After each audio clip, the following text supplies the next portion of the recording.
implementación para posibles reformas de futuros procesos.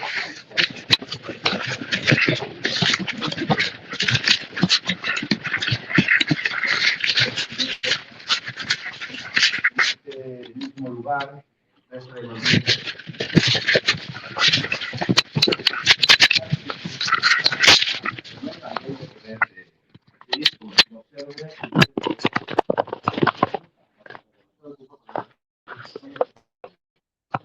lograr que el proceso electoral fuese el reflejo de la voluntad democrática de los ciudadanos de Guatemala expresada en las urnas. Esta misión de seguimiento forma parte y es el corolario de una metodología de la Unión Europea que se desarrolla en una serie de puntos cuando decide analizar un proceso electoral. El primero de ellos es enviar una misión de exploración al país que va a ser sujeto de la misión de observación. Después desarrollar en varias fases una misión de observación electoral que finaliza cuando presenta el informe definitivo técnicamente, pero después, aproximadamente a la mitad de la legislatura, y en el caso de Guatemala, los 18 meses, dado la especial situación o la coyuntura que dice que si no se aprueban determinadas reformas antes de un año del próximo ciclo electoral, pues no pueden ser utilizadas en ese ciclo electoral, decidimos que aproximadamente en el ecuador del periodo, en este caso de estos 4 años de legislatura, pues procederíamos a ese seguimiento electoral. Un seguimiento y monitorización lo que busca es hacer pues, un match. Hemos hecho 26 recomendaciones, vamos a ver cuántas de ellas se han implementado definitivamente durante este tiempo, cuántas de ellas se han iniciado o cuántas de ellas simple y llanamente pues, no se han tenido en consideración por determinados motivos que después podríamos desarrollar. En resumen, lo que hacemos es evaluar el cumplimiento de unas recomendaciones de unas misiones de observación electoral que tienen como objeto justamente perfeccionar los procesos electorales de cara a perfeccionar aún más los procesos democráticos. Esa es la intención y el objetivo de las misiones de observación y este es el objetivo de esta misión de seguimiento, como os decía, para evaluar el cumplimiento de dichas recomendaciones. Para ello, en estas últimas 3 semanas nos hemos reunido entre otros muchos actores, pero principalmente con la presidenta y los magistrados del Tribunal Supremo Electoral de Guatemala, con el presidente y magistrados de la Corte de Constitucionalidad, con el presidente del Congreso de la República, con candidatos y responsables de las bancadas políticas en el Congreso de la República, con el presidente también del Congreso de la República, con diferentes asociaciones representativas de la sociedad civil, con rectores de las universidades, con miembros de la judicatura, con asociaciones de empresarios, con el cuerpo diplomático representado en Guatemala, con representantes de la OEA, de la Organización de Estados Americanos y de la ONU en Guatemala, con periodistas y responsables de medios de comunicación, y así como con miembros del gobierno, del actual gobierno, y con el señor presidente de la República de Guatemala, el señor César Bernardo Arévalo de León. La misión ha hecho lo que hace siempre, o lo que hacen siempre las misiones de observación electoral, que es escuchar muy atentamente al conjunto de interlocutores de la sociedad, no solo una parte de ellos, no solo a las autoridades, no solo a los profesionales, no, al conjunto de la sociedad, con la voluntad de alcanzar el máximo de pluralidad a la hora de incorporar sus reflexiones, inquietudes, problemáticas, esperanzas al informe. Y lo hemos hecho con la intención de poder desarrollar un informe que tenga como objetivo no solo el seguimiento de la implementación de las recomendaciones, sino de servir también como un elemento de reflexión al conjunto de la sociedad de Guatemala, de cara a analizar cuál es el estado de la cuestión de su propio sistema de reforma del sistema electoral, de cara al abordaje de lo que será el próximo ciclo electoral que empezará en el año 2026. Para entrar en materia y para poner en contexto este seguimiento, ¿qué ha pasado? ¿Qué pasó? Así en general, no lo voy a hacer porque merecerían ustedes una tesis doctoral, pero ¿qué ha pasado desde la presentación del informe en noviembre del 23? Pues han pasado muchas cosas, casi pocas buenas también, lo voy a decir. ¿Sí? Algunas sí, pero en general siempre en un contexto de extrema dificultad. Pues lo que ha pasado es que hubo una seria dificultad a la hora de poder tomar posesión del presidente, hubo unos intentos de descarrilar el proceso electoral y democrático, se ha puesto en cuestión el proceso propio proceso electoral y se ha continuado con la criminalización de la sociedad civil, periodistas, actores jurídicos, políticos general ha continuado la misma estrategia que vimos a lo largo de los análisis de 2023. ¿Cuáles eran los problemas que analizó la Misión de Observación Electoral del 2023 y que quedaron reflejados en el informe? A título de resumen, ustedes, si quisieran desarrollarlo, podrían encontrarlo en el informe presentado, como decía, en noviembre del 23, y que incorporaba como uno de sus elementos sustantivos y más importantes estas recomendaciones. Pero ¿cuál es el resumen de estas recomendaciones? ¿Hacia dónde se caminaban? ¿Qué buscaban? ¿Y cuáles eran los ámbitos de desarrollo de las mismas? En primer lugar, determinaba que había un marco normativo difuso y de aplicación discrecional, que había una judicialización indebida del proceso electoral, que había un régimen de financiación vulnerable, que había una reducción de la confianza de la ciudadanía en las elecciones del Tribunal Supremo Electoral y que había una alta fragmentación del sistema de partidos políticos. Esto era un poco el texto donde se desarrollaba el informe. ¿Y cuáles eran las principales recomendaciones del informe?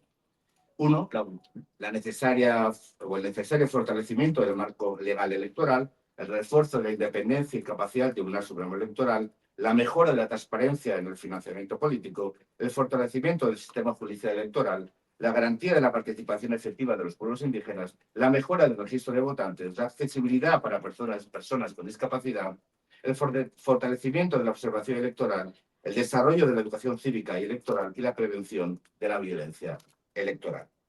Unas recomendaciones que buscaban fortalecer la democracia guatemalteca y mejorar la integridad de futuros procesos electorales. Como les decía, ¿cuál ha sido el contexto? Yo puedo repetirlo un poco porque va a ser muy importante de cara a entender lo que el informe que estamos presentando hoy desarrolla.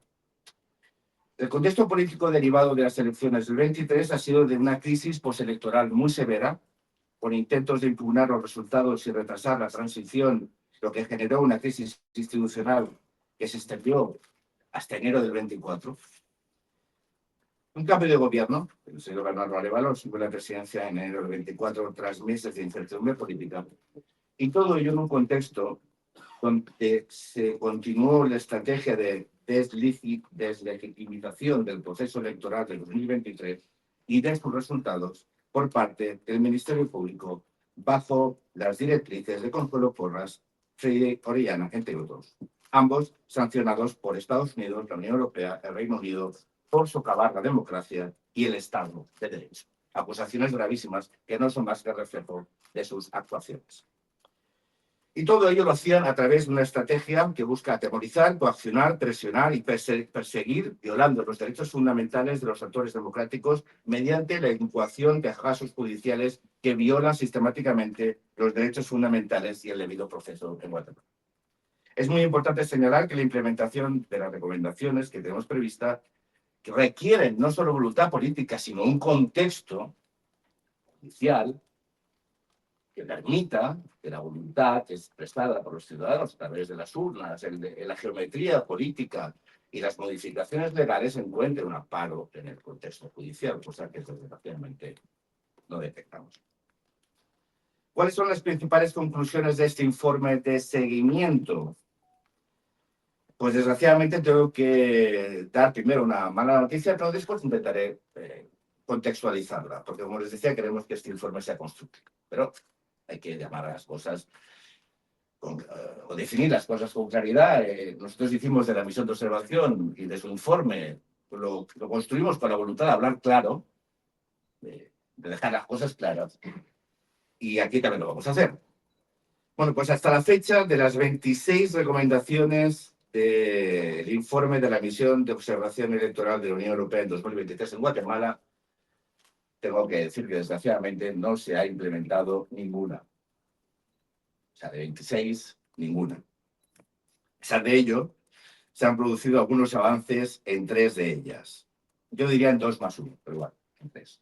Que en el fondo suman lo mismo, aunque no es igual. Ahí hemos tenido algunas diferencias, pero vamos a darle la razón a Idoia. De 26, 0 y avances en 3.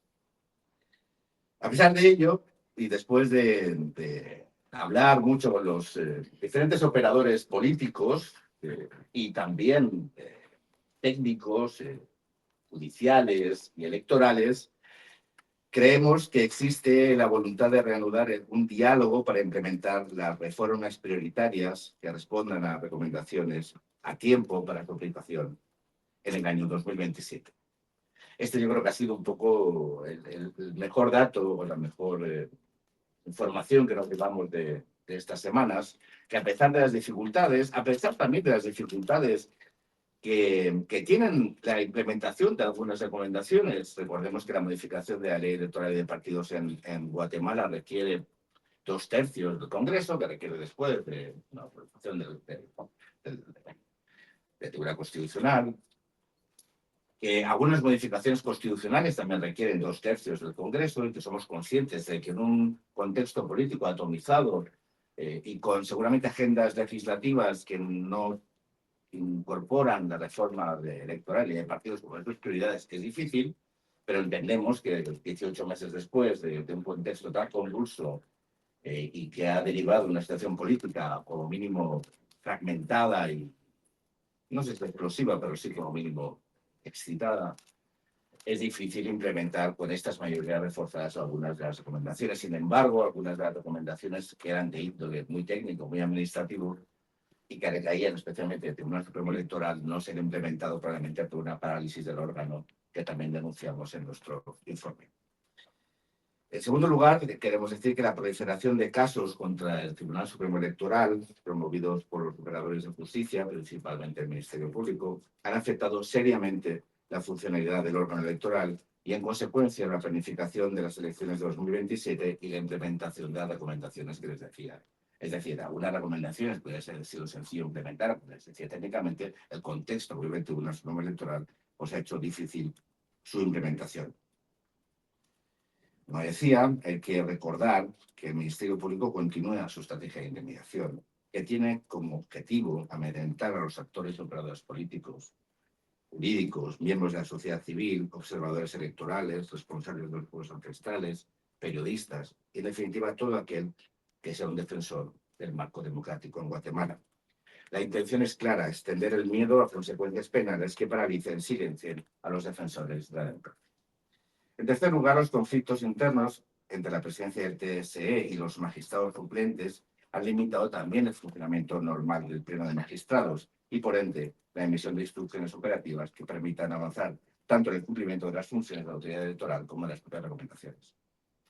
Después, en cuarto lugar, las elecciones de los principales órganos de control de poder en 2026, magistrados del TSE y de la Corte de Constitucionalidad, del Fiscal General y de la Contraloría General de Cuentas, constituyen una oportunidad para recuperar la normalización de la situación político-electoral del país.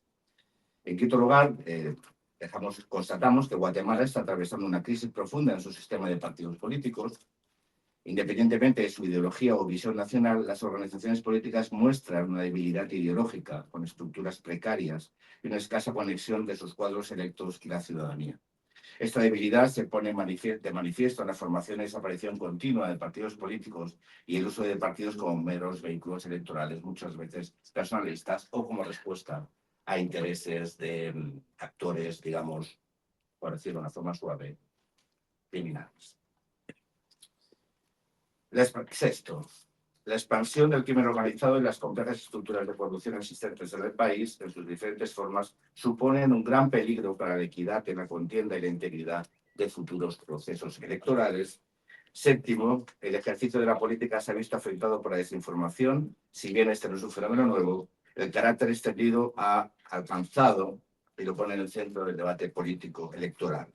En octavo lugar, las acciones de carácter judicial y administrativo contra organizaciones de la sociedad civil, movimientos sociales y medios de comunicación han afectado definitivamente el espacio público. Y la pregunta es, ¿cómo abordar los retos y desafíos electorales y democráticos a los cuales se enfrenta Guatemala y que en el fondo son el objeto de la misión de observación electoral y del informe de seguimiento, porque buscan justamente eso, contribuir y coadyuvar a la respuesta ante los retos y desafíos electorales democráticos que se enfrenta el país. Cumplir e implementar las recomendaciones electorales del informe del 2023 garantizaría llegar al 27 sin los riesgos y amenazas que escribimos en el informe del 23. Pues bueno, yo sinceramente les diría que no. Es decir, De las 26 recomendaciones, 25 de ellas implementaría un mejor sistema electoral y un mejor proceso electoral. Dejaría fuera de la ecuación de los problemas o del listado algunos de los que señalamos de una forma muy acerada en el informe, pero podríamos llegar a las elecciones del 27 con un contexto muy similar a las del 23. Pero el problema es que hay una de ellas, es el número 2, que es el refuerzo del Estado de Derecho y la separación de poderes mediante el fomento de la cultura de legalidad y la protección de los derechos humanos y políticos, que está aún más afectada de lo que estaba en el año 2020. Y por lo tanto, si hubiéramos podido decir que solo la número 2 de las recomendaciones hubiera cumplido, estaríamos diciendo que el objetivo de la misión de observación electoral y el objetivo de este informe se hubiera cumplido. Y entonces, a pesar de que parecería que una de 26 es muy poco, digamos que una de 26 es más que suficiente. El problema es que, aunque se hubieran conseguido las otras 25, si no se cumplía esta, hubiéramos estado en una situación también de extrema gravedad. Por lo tanto, creemos que, dado que el principal problema que detectó la misión de observación electoral y que detectaron las misiones de observación locales y que detecta cualquier observador objetivo que se acerque a la realidad electoral y política de Guatemala, se fundamenta en la precariedad del Estado de Derecho y la falta de división de poderes y la instrumentalización y cooptación de los órganos de arbitraje políticos que determinan el perímetro de una democracia, creemos y estamos convencidos que lo que pasa en el año 26 sí que puede ser definitivo para conseguir alcanzar el objetivo de que una de las 26 recomendaciones electorales se cumpla, que es el refuerzo del Estado de Derecho. Y eso pasa porque en el año 26, al cual nos acercamos de una forma muy rauda, se dé respuesta, como les decía, a esta segunda recomendación, que para todos nosotros supone y significa el principal reto que tiene Guatemala. Como ustedes saben, el año 2026, va a determinar de una forma decisiva el rumbo institucional de Guatemala y significativamente el proceso electoral del 27 y el conjunto del futuro de la democracia en Guatemala. En los próximos meses se activarán 4 procesos determinantes para el futuro del país: la elección de nuevos magistrados del Tribunal Supremo Electoral y de la Corte de Constitucionalidad, así como la designación del próximo fiscal general y jefe del Ministerio Público y el Contralor General de Cuentas. A partir de enero de 2026, los miembros del Colegio de Abogados, notarios de Guatemala, rectores de universidades, decanos de facultades de Derecho, magistrados de la Corte Suprema de Justicia, diputados, presidente Arévalo, serán los actores con poder de decisión en los distintos procesos de selección y postulación que permitirán proponer a los candidatos y seleccionar a las nuevas autoridades que cubrirán las instituciones clave del Estado y que están bajo sospecha. En 2023 las elecciones estuvieron marcadas por una extremadamente grave judicialización sin precedentes del proceso electoral y de sus resultados y de la vida política en Guatemala. Para abordar con garantías democráticas los nuevos comicios previstos para 2027, la renovación de los órganos electorales y judiciales de 2026 será clave para evitar una repetición del escenario y, aún peor, un agravamiento de ese mismo escenario. Para que el Tribunal Supremo Electoral sí actúe como árbitro electoral imparcial, que la Corte de Constitucionalidad sea garantía efectiva de los derechos y libertades constitucionales, y el Ministerio Público y la Fiscalía contra la Impunidad vuelvan a combatir los delitos y no a provocarlos, a perseguir a los corruptos y no a representarlos, a defender la ley y no a violarla, al estar al servicio de los derechos y libertades de los guatemaltecos y no a acosarlos, intimidarlos y amenazarlos, lo que pase en el 26 es decisivo. Y por ello, y para que esas elecciones alcancen el resultado deseado, que no es otro que devolver a las instituciones al conjunto de la ciudadanía, creemos que podría ser útil, quizás necesario, que la Unión Europea pudiese observar, monitorizar y acompañar el proceso de elección de estos nuevos miembros a través de un mecanismo de seguimiento específico. Ojalá los criterios de capacidad, idoneidad y honradez consagrados en la Constitución sean esta vez sí, el verdadero principio básico de elegibilidad de candidatos y futuras autoridades. De ello dependerá la evolución de las instituciones al conjunto de la ciudadanía y la necesaria e imprescindible normalización de la situación política, judicial y social. La democracia en Guatemala y sus ciudadanos han demostrado resiliencia, fortaleza, continuidad, alternancia, a pesar de los extraordinarios riesgos que han enfrentado. Riesgos que no han desaparecido, sino que han aumentado su presión para doblegar a la sociedad democrática guatemalteca. Dependerá del trabajo, responsabilidad y voluntad de servicio de todos aquellos comprometidos con la democracia y el respeto a la libertad que estén a la altura de los retos y desafíos que Guatemala enfrenta.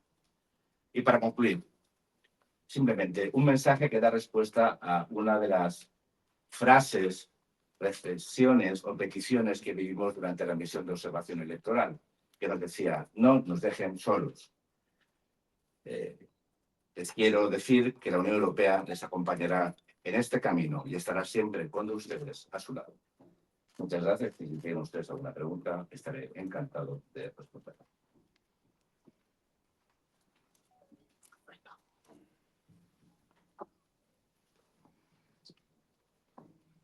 Buenos días, Sonia Pérez de la agencia P. Tengo varias preguntas. Usted habla de tres específicamente que más o menos van en camino a cumplirse. Tres recomendaciones. Resuman las tres que cree usted que van en camino, pero solo esta. Yo sé que quiere decir más, pero tal vez para que lo tengamos más claro. La segunda es, a pesar de que la Unión Europea sancionó a los actores que supuestamente son los que provocan o afectan a la democracia, los que obstaculizan la lucha contra la corrupción. Parece que esas sanciones no los detienen. ¿Se ha pensado, no sé, algo más de parte de la Unión Europea para colaborar con esta situación en Guatemala? Si usted nos puede aclarar un poco eso. Sí, si quiere empezar intento responder la segunda pregunta y la pregunta más técnica se la paso a mi compañera, que es la redactora, electoral. Yo tenía una chuleta, pero tengo un ordenador tapado, incluso prefiero dejárselo a ella, que en todo caso le doy tiempo para que se lo miren. También le tengo que decir que esas tres, no se preocupe, que no son decisivas. Pero bueno, de cualquier manera. Respecto a las sanciones. En primer lugar, yo lo que haría poner es en valor las sanciones. Lo digo porque aquí en Guatemala les tengo que decir una cosa. Siempre vemos un poco el lado vacío del vaso. Que la Unión Europea imponga sanciones a unos miembros, unos tribunales o un fiscal, ni no un gobierno, y no autores de un ejecutivo o un jefe de Estado, es muy extraño. Si se fija, la Unión Europea tiene sanciones contra Rusia, sanciones contra no contra Rusia, no, contra Putin, su gobierno, todo el tiempo casos en Rusia. En Venezuela, no contra Venezuela, que es lo que dicen los dictadores. Contra Maduro, su equipo, los colaboradores necesarios en las violaciones sistemáticas de los derechos humanos.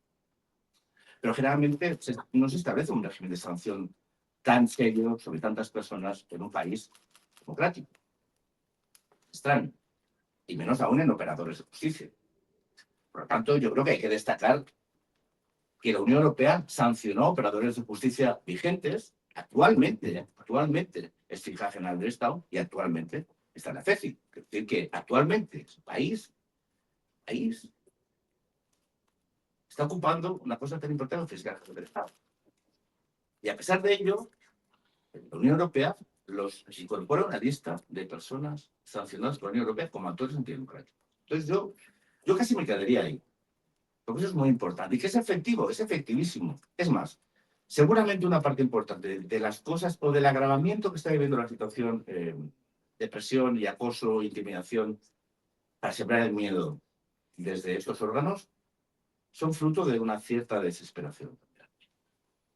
Porque el mundo cada vez se les hace más pequeño.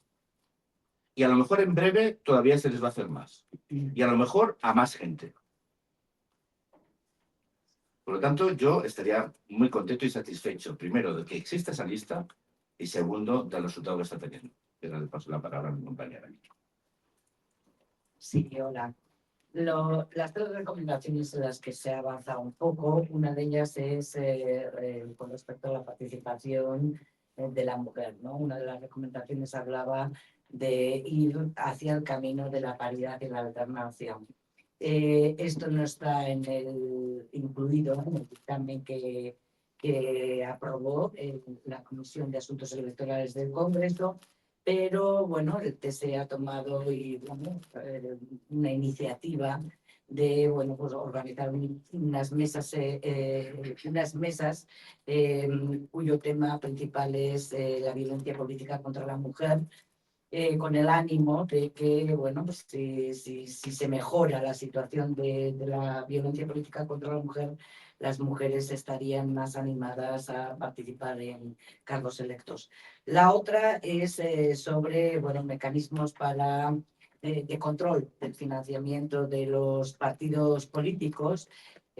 Como ustedes saben, hay un aplicativo, Cuentas Claras, donde los partidos políticos deben ingresar, ¿no? O deben escribir sus movimientos financieros y bueno, parece que por medio de la capacitación y la exhortación también por parte del TSE, 100% de los partidos está ya reportando en este aplicativo. Ahora vienen otras tareas, ¿no? Que es el hacer el control de esas finanzas. No es suficiente solo con que los partidos reporten, ¿no? Y el último se refiere a la automatización del padrón. Empiezan a haber algunos avances donde, bueno, pues a través de diferentes acuerdos institucionales, los jóvenes son los quienes se empadronan por primera vez. Normalmente los jóvenes tienen la posibilidad voluntaria de momento de que sean empadronados automáticamente. Entonces, bueno, pues todavía parece que hay ciertas reticencias de algunos jóvenes de que esto sea así, pero bueno, pues esperan que con campañas de promoción en el futuro este número de jóvenes empadronándose automáticamente se incremente. Ha visto que la respuesta ha sido mucho mejor que la de Gracias, buenos días. Lucy Chay, de Prensa Comunitaria. Tengo Lucy, ¿dónde está? tres preguntas. Hablaba sobre el deterioro del Tribunal Supremo Electoral con las reuniones que ustedes han sostenido. ¿Qué tanto ha sido ese daño al Tribunal Supremo Electoral realizado desde las elecciones pasadas hasta este momento? Y también con relación a las reuniones que ustedes han sostenido con diferentes sectores, ¿cuál es en realidad el miedo? ¿Qué es lo que más, o el temor que ellos más les presentan o les han dicho con relación a las elecciones del 2026 y también del proceso electoral del 2027? Y solo lo último es si estas recomendaciones también tendrían peso al momento de emitir nuevas sanciones o extender sanciones a funcionarios antidemocráticos o que han atentado en contra de las instituciones y del proceso electoral. Si me permite, como ya soy mayor y tengo mala memoria, voy a empezar por la última pregunta. Pero si no, cuando llegue no me acordaré. Y creo que esta es importante, porque sí que es importante. El informe de la Misión de Observación Electoral del 23 fue decisivo a la hora de implementar las sanciones a los actores antidemocráticos en Guatemala. Y este informe va a ser... lo decisivo fue un hecho, y esto, como yo no soy adivino, pero esto va a ser tenido en cuenta a la hora de analizar y reforzar las sanciones a los miembros antidemocráticos en Guatemala. Entonces, si usted me pregunta, ¿este informe va a ser utilizado a la hora de evaluar posibles ampliaciones de sanciones, mantenimiento y refuerzo de las mismas? Yo les respondo sí. Entonces, respecto al Tribunal Supremo Electoral, nosotros no estamos aquí para hacer interpretaciones de por qué se llega a una situación en el momento que hay un elemento judicializable que nosotros no podemos determinar. Me explico. Nosotros las acusaciones que se tienen sobre los magistrados suspendidos acerca del TREP no las podemos evaluar porque no tenemos datos. Nosotros lo que podemos afirmar es que durante el proceso de transmisión de la información no se produjo ninguna situación anómala. A partir de ahí, nosotros, al respecto a la actuación de la Fiscalía en el ámbito de denuncia excede el tema electoral, nosotros no podemos entrar ni vamos a entrar. Pero también dejarlo claro. A nosotros lo que nos preocupa es cómo incide eso del funcionamiento ordinario del tribunal y la disfuncionalidad que eso provoca. Podemos señalar que probablemente si los miembros del Tribunal Supremo Electoral no hubieran tenido una actitud decisiva a la hora de garantizar la integridad de los resultados del año 2023, es decir, que determinaran que los resultados habían sido justos, que no había habido fraude, probablemente si hubieran hecho lo que algunos esperaban, probablemente no estarían sometidos al escrutinio judicial. Pero eso es una opinión subjetiva. Lo que sí que es cierto es que esta situación ha generado una situación de disfuncionalidad en el tribunal, que provoca que ahora mismo no se estén acometiendo de una forma adecuada los trabajos encaminados a conseguir llegar al año 27 con el trabajo electoral definido, incorporando aquellos elementos que podían ser modificados o perfeccionados, sino que además en el año 26 se va a producir un cambio de los miembros del tribunal. Y entonces tiene que haber una transición, porque si los miembros llegan y no se ha hecho un trabajo previo suficiente, realmente va a haber un horizonte temporal muy preocupante, porque se van a estrechar los tiempos y va a ser difícil alcanzar los trabajos necesarios para poder llegar a las elecciones con garantías. Por lo tanto, nosotros eso es lo que indicamos en el informe, que nos preocupa, uno, que no se han incorporado las recomendaciones establecidas en el informe del 23, que eso no se ha producido porque probablemente hay un problema de disfuncionalidad y que esa disfuncionalidad puede provocar problemas en la transición en el nuevo tribunal y en la consecución de los objetivos de la preparación adecuada del proceso electoral del 2027. Creo que ya estaba, ¿no? ¿Cuál es el mayor temor que ellos le han manifestado todos los sectores con los que se han reunido? De todos, tendrán que hacer una tesis doctoral también. El temor es en general, la preocupación. Siempre les digo que siempre he escuchado más preocupaciones que no. ¿Cómo decirlo? Siempre se ve más mayor ideología. Y nosotros siempre insistimos que la democracia guatemalteca ha sido capaz de resistir situaciones muy complejas y también hay que ponerlo en valor. Mucha gente decía, no se van a validar los resultados de las elecciones. No se va a celebrar la segunda vuelta. Se celebró. No se van a validar todas las elecciones. Se validó. No tomará posesión el candidato electo por los ciudadanos. Y lo tomó. No va a haber funcionamiento ordinario del gobierno. La iniciativa de impulso político que determina. Bueno, eso también es una cosa a tener en cuenta, ¿no? Porque si solo miramos lo malo, en negativo hay que ver lo bueno también, de cara a prepararse y ganar fuerzas para enfrentar los retos. ¿Y cuál es el reto? Pues el principal es que es la aportación de las instituciones. Pues eso lo dicen todos los actores democráticos. ¿Por qué? Porque están sometidos a su escrutinio, a su amenaza, al miedo que le provoca que en cualquier momento te monten un caso que te pueda privar de la libertad, que te suponga una muerte civil, una muerte profesional, la pérdida de la libertad, la pérdida de la hacienda, tener que exiliarse del país, no poder volver al país, tener miedo de expresarse en libertad, una situación prácticamente de estado judicial que atenta directamente contra los derechos y libertades de los ciudadanos, por aquellos órganos que deberían ser los garantes de ello. Es una situación que transversalmente, de una forma homogénea, nos han relatado todos los actores democráticos de este país. Y cuando digo todos es desde el primero hasta el último. Y eso es tan preocupante como resoluble.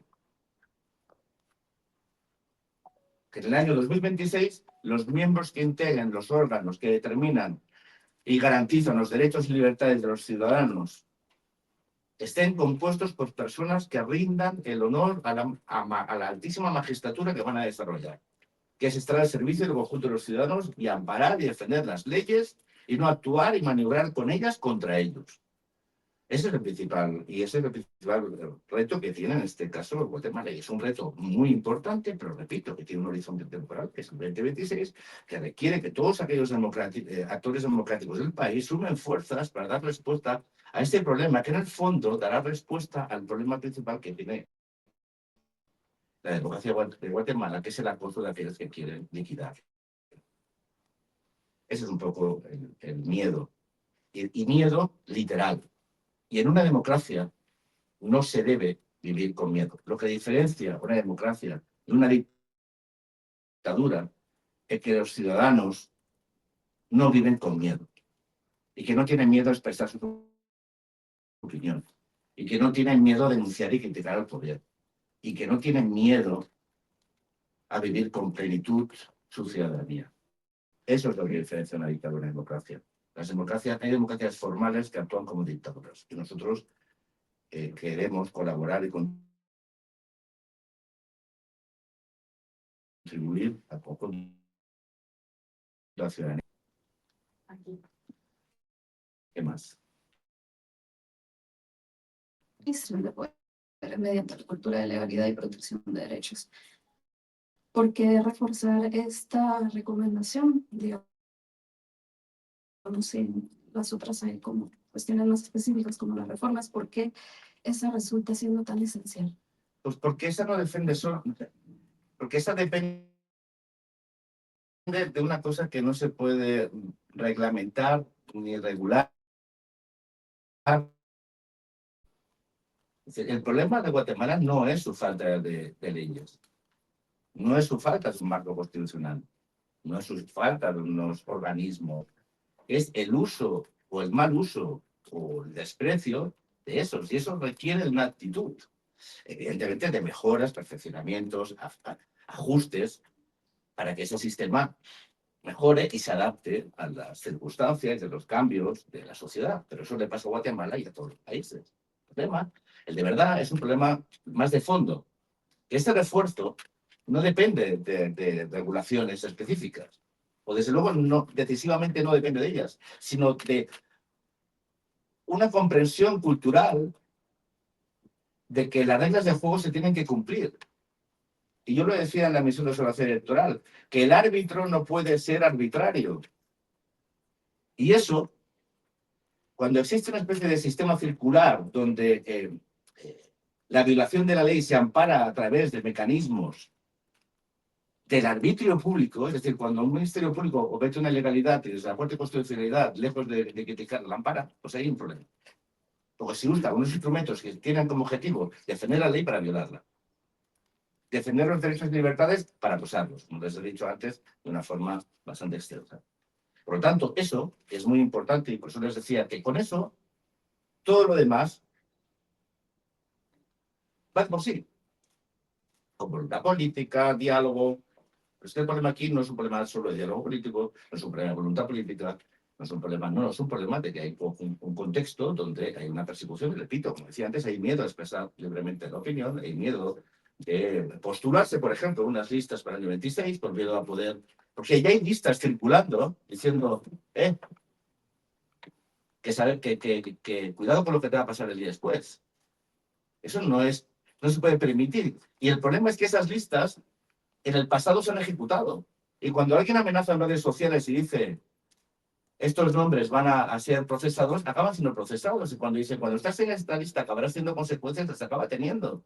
Y eso es vivir conmigo en una sociedad. Y por lo tanto, como eso tiene nombres y apellidos y tiene personas que ocupan esas magistraturas, porque el problema no es el órgano, el problema no es el constitucional, el problema no es el Ministerio Público, el problema no es el Tribunal Supremo Electoral, el problema no es la Contraloría de Derechos Humanos, el problema no es ese. El problema es cómo se ejerce eso y quién lo hace y al servicio de quién. Cuando quien lo hace al servicio del conjunto de la ciudadanía y respetando la ley y los derechos, se vive en un Estado democrático con problemas, pero sin miedo. Y repito, yo creo que a todo el mundo quiere vivir sin miedo en una democracia. ¿Más preguntas? Sí, pues. Buenas tardes, Daniel Collín de TN23 Noticiete. Doctor Rey, mencionaba de posibles visitas o misiones en torno a los procesos que siguen en materia de observación, dígase elección del fiscal general, el Contralor General de Cuentas, también los otros procesos, los otros dos que le siguen. ¿Se estará pues proponiendo al Parlamento o no sé a qué instancia para que pueda también acudir acá a Guatemala a una misión de observación en torno a esos procesos de importancia en el marco judicial y también de proceso democrático de Guatemala. Gracias. Perfecto, sí. Esto es una petición que nosotros hacemos en el informe, es decir, una reflexión, más que una petición, una reflexión. Es decir, si este informe determina, o sea, si nosotros hacemos misiones de observación con el objetivo de analizar el contexto o los procesos electorales de cara a consolidar una democracia, hacemos una misión de observación electoral y hacemos una misión de implementación, en la cual dice que hay un proceso electoral para, digamos, componer los órganos que entendemos que son clave para alcanzar un 2027 donde el proceso electoral se mueva en un contexto que garantice la competencia electoral y el derecho fundamental a ser electo y elegible, pareciera razonable que hubiera algún mecanismo de monitoreo y de observación. No puede ser una misión de observación electoral, porque no es esa su naturaleza, pero y por eso lo decimos, creemos que sea necesario, primero, evaluar si eso es necesario, dos, si eso es posible, y si es posible, cuál es el instrumento mejor para, de procederse a una invitación adecuada, pues poderlo implementar ajustándose, digamos, a los protocolos y al ordenamiento que tiene, en este caso, los procesos de análisis y de monitoreo de este tipo de circunstancias. Y nosotros lo que hacemos en este informe, igual que hacemos algunas recomendaciones de cara a la incorporación de los procesos electorales, que nosotros creemos que sería importante que se evaluase seguir en este acompañamiento que puede ser decisivo y determinante para llegar al 2027 en un contexto mucho mejor que el que tuvimos en 2023. Quería una pregunta. Dos cosas. Son las peores las repreguntas. O sea, Igual que ya lo tengo. Dos cosas. Cuando ustedes dieron su informe sobre todo lo que sucedió durante las elecciones, decían que no hubo en este país un fraude. Y otras, otras instituciones no dijimos eso. Dijimos que no hubo fraude el día de las elecciones ni en el resultado. ¿Por qué? Porque suspender fraudulentamente listas electorales y violar el derecho a ser elegido o ser electo se puede entender más que un fraude electoral como un fraude electoral. Bueno, de las elecciones específicamente, de los resultados. ¿Siguen insistiendo ustedes en esto? Esa es una, y en virtud de que la Fiscalía mantiene e insiste, acompañada del juez Pereira, de que sí hubo un fraude. Y hay información de que van a generar más órdenes de captura por esta situación. Y bueno, insisten en esta situación. Y la otra parte es, lo otro que quiero preguntar es, ¿están ustedes conformes con lo que el gobierno, no el Estado guatemalteco, el gobierno ha hecho para librar algunas de las de recomendaciones que ustedes han emitido? Y lo digo en virtud de que ha sido tan difícil que este gobierno llegue a gobernar, pero ¿han ellos hecho algo que cambie la situación a futuro? Bueno, mire, empiezo también por la última, si quiere. De las recomendaciones, ninguna depende del Ejecutivo. No está hecho. No, es que no depende ninguna de ellas. No tengo. O sea, de las 26 recomendaciones, ninguna depende del impulso del Ejecutivo. Depende del Congreso, de los procedimientos. Mire, Guatemala tiene un procedimiento que es fantástico y poco habitual, que es después de cada elección se constituye una comisión, en este caso la CAME, que evalúa cómo ha sido el proceso, que emite un dictamen, que pasa a una comisión electoral en el Congreso, que a partir de ahí puede determinar modificaciones. Bueno, pues eso ha pasado y ha tenido un periplo que menos mal, tengo que decir, pues lo digo, pero no subjetivamente. Algunas de las cosas que estuvieron a punto de aprobarse eran contrarias, eran recesivas, se iban atrás de lo planteado por el informe, ¿no? Pero el Ejecutivo no tiene impulso político. Hombre, podríamos decir que tiene también la obligación de reforzar el Estado de Derecho, pero bueno, hablando con puridad, es decir, cuando usted analiza y cuando ve el informe definitivo, donde habrá una matriz de quién es responsable de qué recomendación, pues verá que el Ejecutivo en este caso no tiene ninguna responsabilidad respecto a lo comentado del fraude. A ver, yo por lo que sé, pero por publicado, por lo que sé y por lo que hemos informado, la Fiscalía dependiente del Ministerio Público, lo que está determinando, lo que está haciendo es una inferencia absolutamente errónea, que es que el TREP determina el resultado electoral. Y no es así. Tenemos una transmisión provisional. El recuento definitivo y real y verdadero y legal es el recuento de las actas. Y en las actas prácticamente no hubo ninguna denuncia. Y estaban fiscalizadas por los fiscales de todos los partidos. Nosotros lo que dijimos fue un hecho fáctico. Todas las mesas que la Unión Europea observó, más todas las que observó la OEA, más todas las que observó la ONG, más todas las que observó todo el mundo, no hubo. Y de hecho no hubo. Pero todo esto no tiene que ver con la legalidad del proceso, no, lo que tiene que ver es con la estrategia. Entonces, yo creo que la pregunta es obvia. La estrategia es ya que no se impidió celebrar la segunda vuelta electoral, a través de lo que también se intentó, cancelación de formaciones, poner en cuestión todo eso, pues lo que se intenta es legitimar el resultado para deslegitimar al nuevo gobierno. Podría ser Sherlock Holmes.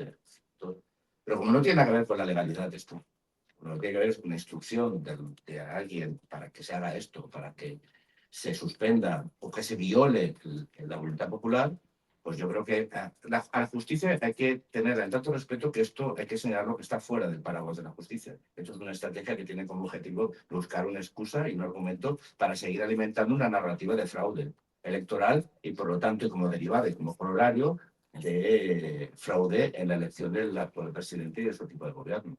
Y hay que dejarlo porque tampoco hay que darle no la importancia, sino es que esto no tiene nada que ver con la legalidad. Tiene que ver con la ilegalidad, con el uso espurio de los instrumentos en este caso del Ministerio Público para ir en contra de la voluntad de los ciudadanos de Guatemala. Son espurias. ¿Qué más? ¿No? ¿Nada más? Bueno, pues entonces voy a aprovechar, medio 30 segundos para agradecerles a todos su presencia aquí, agradecerles el seguimiento que nos han hecho durante estos más de 2 años de misión de observación electoral. De hecho, la misión de observación electoral como tal, como les decía, concluye con la presentación del informe de la misión de seguimiento, es decir, la misión de observación electoral del año 23, digamos que de alguna forma informalmente concluye hoy, y simplemente decir que para mí ha sido un orgullo y un honor ser el jefe de observación electoral, de la misión de observación electoral y de esta misión de seguimiento. Y les voy a decir por qué. Primero, por la oportunidad de trabajar con los compañeros que incorporan y que son los profesionales de estas observaciones, por poder colaborar y contribuir y conocer a los miembros locales de nuestros equipos, de poder trabajar codo con codo con en este caso, el embajador Baker y su equipo de la delegación de la Unión Europea en la Unión Europea, trabajar codo con codo con los embajadores aquí destacados, con toda la sociedad civil guatemalteca, conocer el país, recorrerlo, escuchar a sus gentes y sobre todo constatar, primero, que todos esos que les he citado son aliados en los retos y dificultades que va a afrontar Guatemala, que Guatemala no está sola, que cuenta con muchos amigos, con muchos aliados de esa alianza que tiene que consolidarse de cara a garantizar la democracia en este país.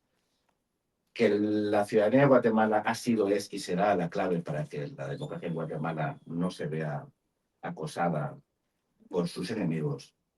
Y que ha sido un placer conocerlos y poder amar a este país, que es un país sensacional, que el día que se reconozca mejor y que se quiera más por lo que vale, que realmente es probablemente enfrentar las cosas con más optimismo. Porque si no uno es optimista y uno no cree que puede conseguirlo, difícilmente se logran los objetivos. Y en resumen, lo que quiero decirles es que para mí ha sido un orgullo el poder contribuir a esta lucha por la democracia de Guatemala y parafraseando el bello himno de su país, que la democracia de Guatemala levante su pueblo y como ella se haga inmortal. Muchas gracias. Vale. Esta es la misión. Está bien, ¿no?